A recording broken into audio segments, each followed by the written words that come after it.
उन्हें 2 ही 3 जगह से न्याय मिल सकता है। सरकार बदले तो न्याय मिलेगा, कोर्ट मदद करे तो न्याय मिलेगा, कोर्ट से न्याय मिलेगा, और तीसरा भगवान और ऊपर वाले से न्याय।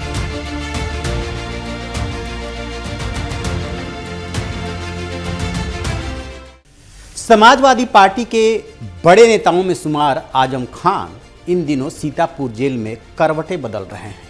उन्हें नींद नहीं आ रही है, काफ़ी दर्द में है। बेटा अब्दुल्ला भी मिलने गया और पत्नी तंजीन फातिमा भी मिलने गई। मीडिया वालों ने काफ़ी कुरेदा।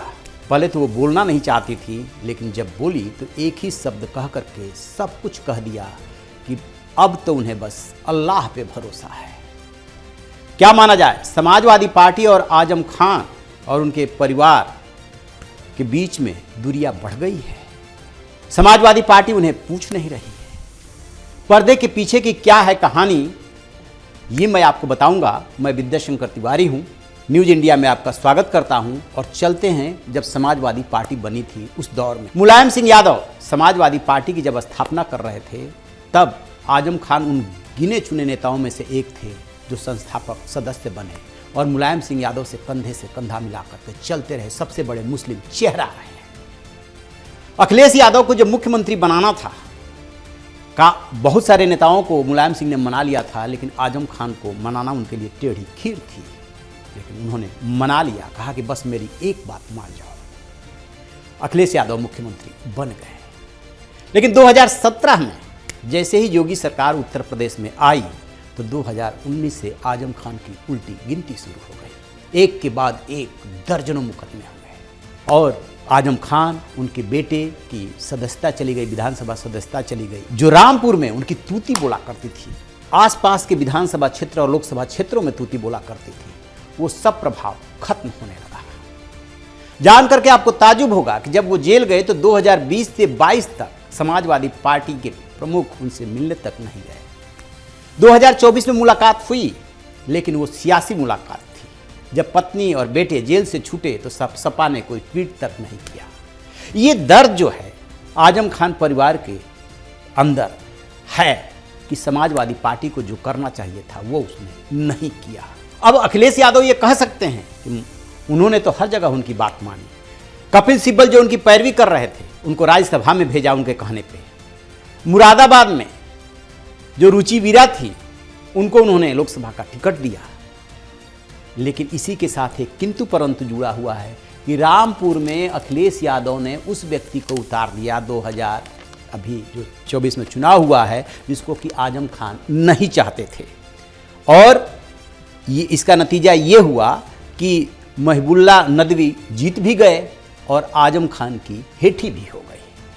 ऐसे ही कई ऐसे मसले हैं जिसमें कि अखिलेश और आजम में दूरियां दिखी, बाहर खुल करके नहीं आती है।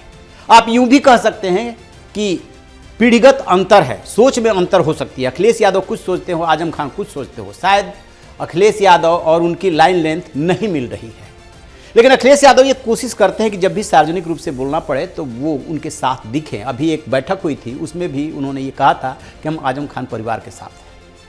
बताने वाले बताते हैं कि अखिलेश यादव और आजम खान में नहीं बनती है। आजम खान के मीडिया इंचार्ज हैं फसाहत अली, उन्होंने कभी कहा था कि अखिलेश यादव नहीं चाहते कि आजम खान जेल से बाहर निकले।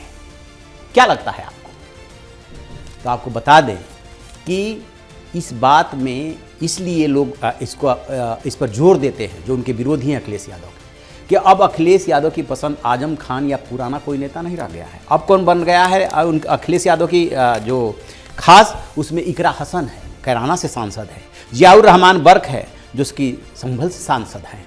जो युवा पीढ़ी आई है, अखिलेश यादव उनको पकड़ने की कोशिश कर रहे हैं। शायद उन्हें लगता है कि पुराने नेताओं से बात नहीं बनेगी।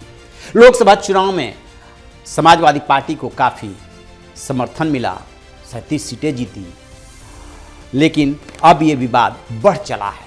जब तंजीन फातिमा की आवाज़ अखिलेश यादव तक पहुंची, मीडिया वालों ने अखिलेश यादव को कुरेदा, तो सुनिए उन्होंने क्या जवाब दिया।